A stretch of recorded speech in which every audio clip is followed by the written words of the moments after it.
Dr. Jeremy Weiss here, founder of InspiredInsider.com, where I talk with inspirational entrepreneurs and leaders like the founders of P90X, Baby Einstein, Atari, many more, and how they overcome big challenges in life and business. This is part of the e-commerce mastery series, where top sellers and experts teach you what really works to boost your e-commerce business.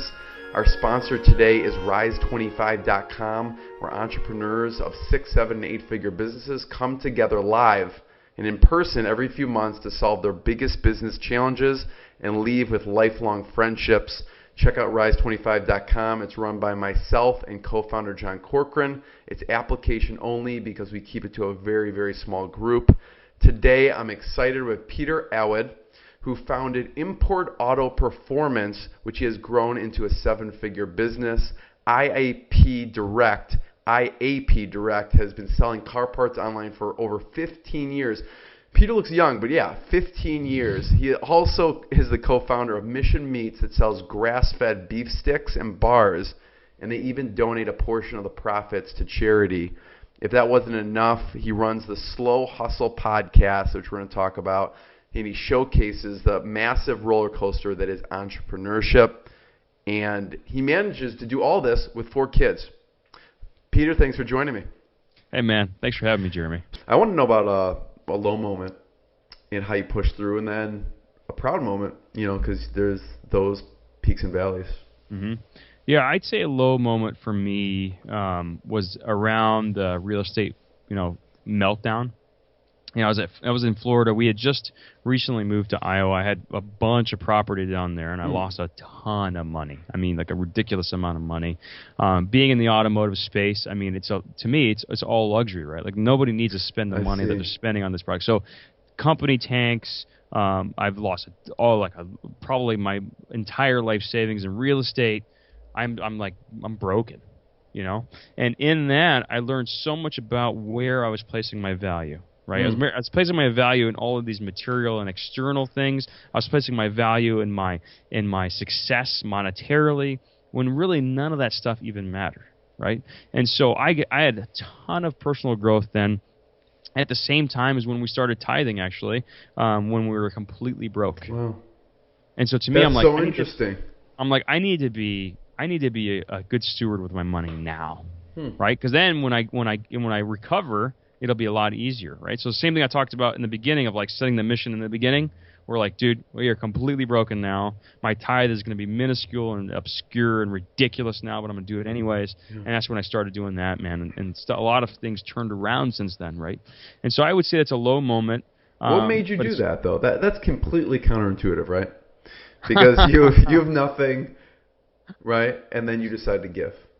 Yeah, well, the thing is like if you look at the data, the more people make, the less they give, percentage-wise, right? Really? Okay. Yeah, because it feels more difficult. The money becomes really substantial, right?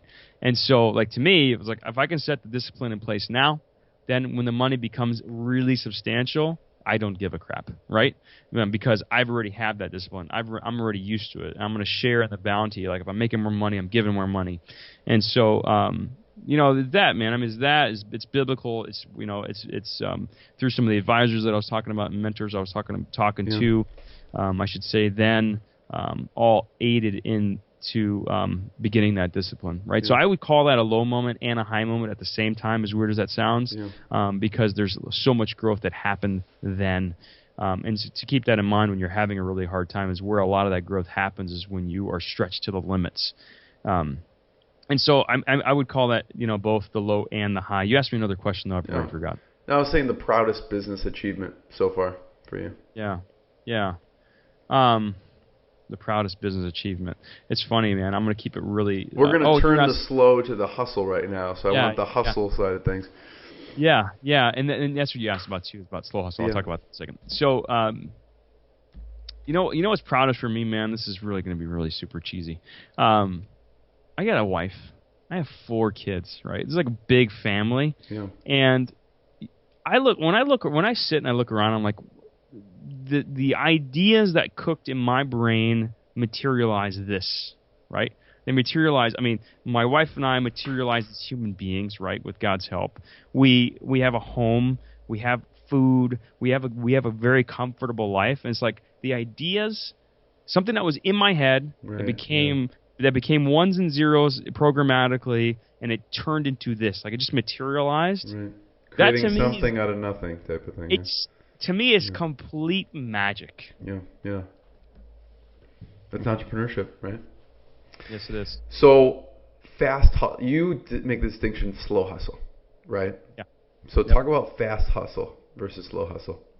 Yeah, to me, fast hustle is just straight hustle, right? And so I had a friend of mine that we were talking about the slow hustle band, and he's laughing. He's like, just print me one. He's like, give me a custom one that just says hustle on both sides. Because that fast hustle is just hustle, right? Like, that's just hustle your face off, hustle all the time, hustle, right? And here's the thing. There's so many reasons why you don't want to do that, okay? You can do that for a period of time, and then you're going to burn out. You're going to do that for a period of time, and it could be 10, could be 20 years. And you're going to look back, and you're going to be like, look at all of my physical achievements, look at all my monetary achievements, look at all the things that I've done, and look at all the people I left in my wake, right? You're not going to see your kids grow up. Right. You're going to become, I was talking to somebody yesterday or Tuesday about this. This is when people say, I grew apart from my spouse. No, you don't grow apart. That doesn't happen, right? You are very intentional about growing apart. It's because you didn't put any time into it. So those are the people that you leave in your wake, right? That's the fast hustle. It's just hustle your face off all day long, every day, right? To me, the slow hustle is being very intentional about what's most important in your life, about how you spend your time, about keeping your priorities straight, but at the same time, it's making space, right? You need boredom, right, to have creativity and to have, to elevate the way that you think. You need space to have good ideas, right? So I always make this example. I always give this example. Your good ideas happen when? When you're grinding behind the computer? No. Never. Yeah, when you're relaxing or in the shower or on vacation. When you're in the shower, when you're on vacation, when you're on the toilet. I mean, that's where the ideas happen. Why? Because you're slow, you have space. And so slow hustle is about living a life that's worth living, keeping your priorities straight. I'll give you another example of how you do that in a second. But, man, I mean, with the slow hustle, I think you can be even more successful, right? Personally, right? You can be a personal success with your friends and your family and yourself, right? But then you can be a larger business success because you've given yourself space to think creatively, right? To rise above your problems and to think more creatively and have some creative, better solutions, out of the box, if you want to call it that. I hate that phrase, but out of the box solutions, right? Okay, so here's the other thing. This is one very, very weird, morbid way that I have slowness in my life and keep my priorities straight. Yeah. There is and I tell this on every interview. There is a practice called negative visualization. It's kind of a Stoic philosophy, right? And it's a way for you, and I might have shared this with you when I talked to you, Jeremy. It's a way for you to visualize very bad things happen in your life. So for me, an example would be one of my kids get cancer. Get hit by a car, I get cancer, my wife gets cancer, she dies suddenly. I think all those things not to bring myself down, but to give myself perspective and to think, you know what, if I start my day that way, no matter what problem I have today, no matter what issue I have, I will know it doesn't mean jack. It is not important. Does it suck? Sure. Is it the end of the world? No, it's not. Because if one of those bad things happened to me, I would say, you know what? I would rather have 10 times the problems I had today and not and have this cancer or this issue go away, right? And if that's the case, anything that I encounter today doesn't mean squat. Yeah, it really gives perspective. Yeah. So throw your positive visualization out the window. Go with negative visualization. Not every day. You don't do it every day, but just in the morning. Just in the morning. No, I like that. It really does give perspective on what's important. Peter, I can go on for another couple hours. I know you have a bunch of meetings. Everyone should check out missionmeets.co, slowhustle.com. Peter, it's been great. Thank you so much. Jeremy, it's been awesome, man. Thanks, dude. Take it easy.